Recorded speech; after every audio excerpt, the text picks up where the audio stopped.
आज हम 10वीं की पार्ट 1 की सरस्वती सिंधु सभ्यता की नई वीडियो में सरस्वती सिंधु सभ्यता के लोगों का सामाजिक और धार्मिक जीवन कैसा था।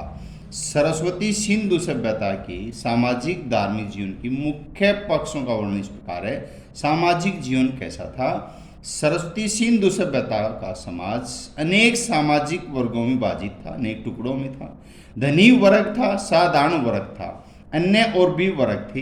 तो धनी वर्ग है, नगरों दुर्गों में संपन्न व्यक्ति या शासक वर्ग के लोग रहते थे, यानी बहुत ज्यादा अमीर लोग रहते थे। धोलावीरा जो गुजरात में है के दुर्ग यानी किला क्षेत्र के दो भागों में बांटा गया था। समुदाय में से एक में शासक वर्ग, दूसरे में महत्वपूर्ण प्रशासनिक अधिकारी रहते होंगे। दुर्ग क्षेत्र में सुरक्षा और विशेष सुविधाओं का ध्यान रखा जाता था। साधारण वर्ग में इस वर्ग में व्यापारी, सैनिक, अधिकारी, शिल्पी और मजदूर शामिल थे। धोलावीरा में इस वर्ग के लोग भी दो अलग अलग आवासीय क्षेत्रों में रहते थे। कालीबंगा, लोथल, बनावली और धोलावीरा में नगर की किलेबंदी की गई थी।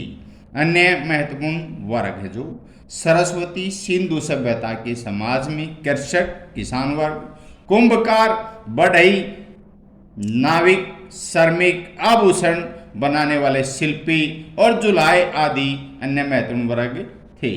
भोजन है, सरस्वती सिंधु सभ्यता के लोग मुख्य रूप से शाकाहारी भोजन करते थे। कुछ लोग मांसाहारी भी थे। मुख्य भोजन जौ, गेहूं, चावल, फल, सब्जियां, दूध तथा मांस था। खुदाई में मिले चूल्हे थे, सिलबट्टे आदि से भोजन पकाने पीसने के प्रमाण भी मिलते हैं। भोजन परोसने के लिए थाली होती थी। गिलास, कटोरा, लोटा आदि का प्रयोग किया जाता था।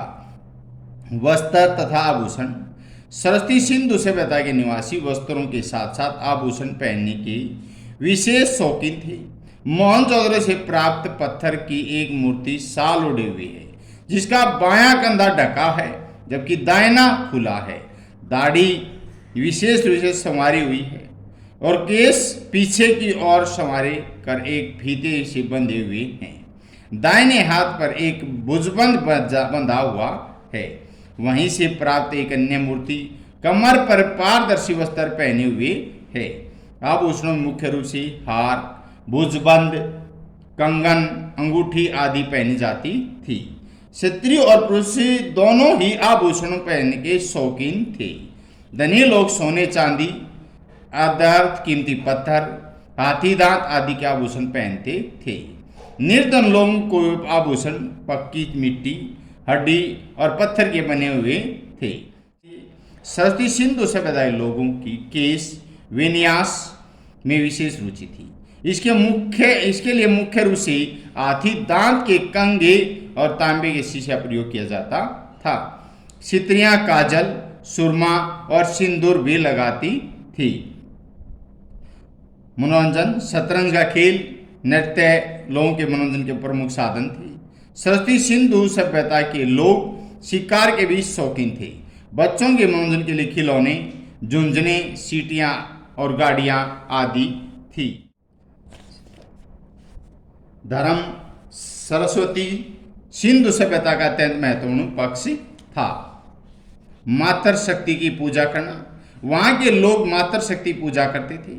इसके प्रमाण नारी को मिट्टी की मूर्तियों और मोहरों में नारी आकृति के अंकन से मिलते हैं। इन मूर्तियों पर धुएं के निशान मिलते हैं।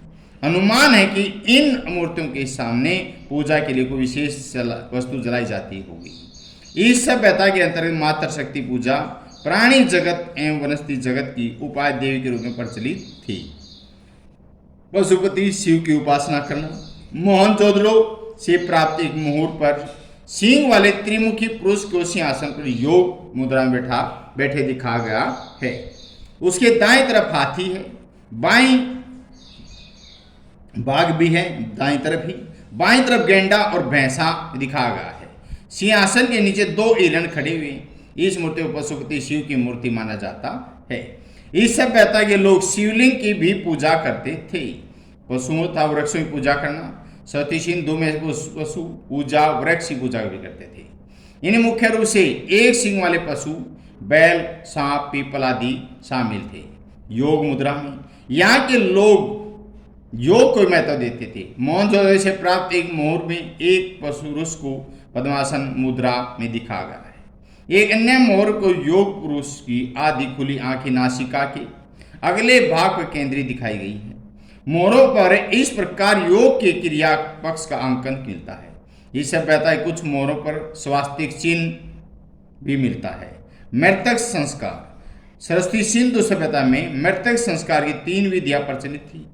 पूर्ण समाधिकरण, आंशिक समाधिकरण, दाह संस्कार।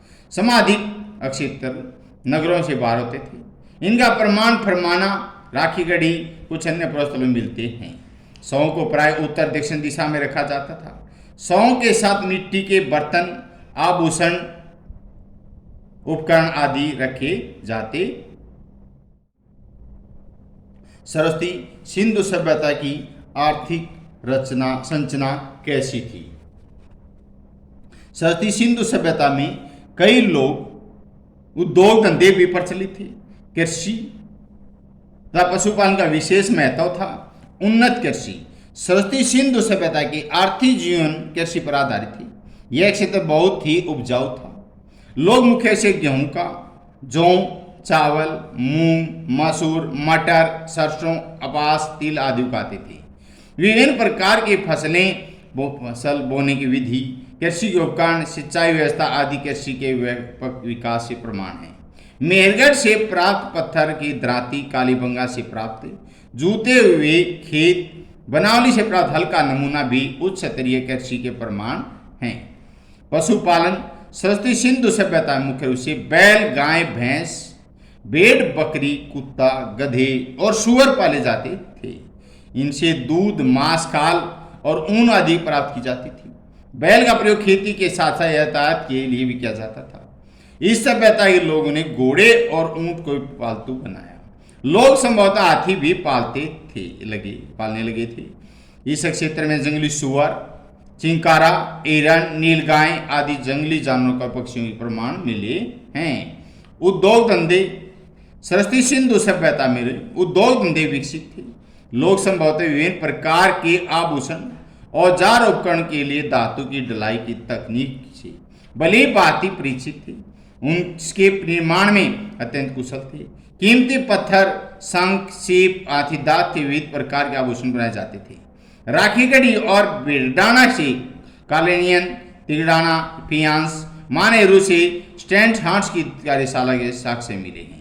मिट्टी के बर्तन, ईंट उद्योग, वस्त्र उद्योग भी अत्यंत विकसित थे। सरस्वती सिंधु सभ्यता में व्यापार भी व्यापक स्तर पर प्रचलित था। आयात और निर्यात, नाप तोल की प्रणाली, मुद्राएं, यातायात के साधनों में सभ्यता व्यापारिक गतिविधियों की जानकारी मिलती थी। मुख्य रूप से धातु और अर्ध कीमती आभूषणों का आयात और स्थानीय वस्तुओं का निर्यात किया जाता था। आंतरिक और विदेशी व्यापार स्थल जल दोनों मार्गों से होता था। सथल मार्ग में व्यापार और बैलगाड़ियां प्रयोग किया जाता था। समुद्री मार्ग ब्रह्मांड मोहनजोदड़ो से प्राप्त मोहर में अंकित नाव के चित्र, लोथल से मिले मिट्टी की नाव के खिलौने से मिलता। मेसोपोटामिया में जल मार्गों का प्रयोग संकेत देते हैं। एक अभिलेख से पता चलता है कि उनके मेहुला सरस्वती सिंधु सभ्यता व्यापारिक संबंध थी। लोथल उस समय प्रसिद्ध बंदरगाह थी जो खुदाई में बड़ी मात्रा में बाट और तराजू के पलड़े भी मिलती हैं। तोल की इकाई 16 के अनुपात में थी। मोहनजोदड़ो सीप का एवं लोथल से हाथीदांत के पैमाने भी मिले हैं। सरस्वती सिंधु सभ्यता की कलात्मक विशेषताएं क्या थी? सरस्वती सिंधु सभ्यता की कला का मुख्य पक्ष मूर्ति कला है।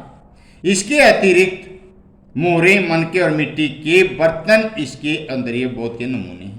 मूर्तियां हैं परस्तर पत्थर की होती थी। मूर्ति में सबसे उल्लेखनीय 19 सेंटीमीटर लंबी एक पुरुष की टूटी हुई मूर्ति है जो मोहनजोदड़ो से मिली है। यह पुरुष तिप्तिया अलंकरण से काली शाल ओढ़े हुए है। मोहनजोदड़ो से धातु की नर्तकी की मूर्ति मिली है। पुरुषों, स्त्रियों, पशु पक्षियों की भी मिट्टी की अनेक मूर्तियां मिली। पक्षियों की मूर्तियों में बैल, भेड़, बकरी, कुत्ता, हाथी, सुअर, मोर, बत्तख, तोता, कबूतर आदि शामिल हैं। मोहरे सरस्वती सिंधु सभ्यता की कला में मोहरों का महत्वपूर्ण स्थान है। मोहरे प्राय चौकोर और आयताकार है। इनमें पक्षियों, देवी देवताओं, लिपि को अंकित किया गया है। आसन था अन्य कृतियां, सेलखड़ी, शेष शंख, हाथी दांत, सोने, चांदी, तांबे आभूषण के मनके, चूड़ियां, हार, कंगन, अंगूठी आदि मिलते हैं। इसके अतिरिक्त खेल के उपकरण, मिट्टी के बर्तन, घरेलू उपयोग की अन्य कई वस्तुएं कलात्मक ढंग से बनाई जाती थी।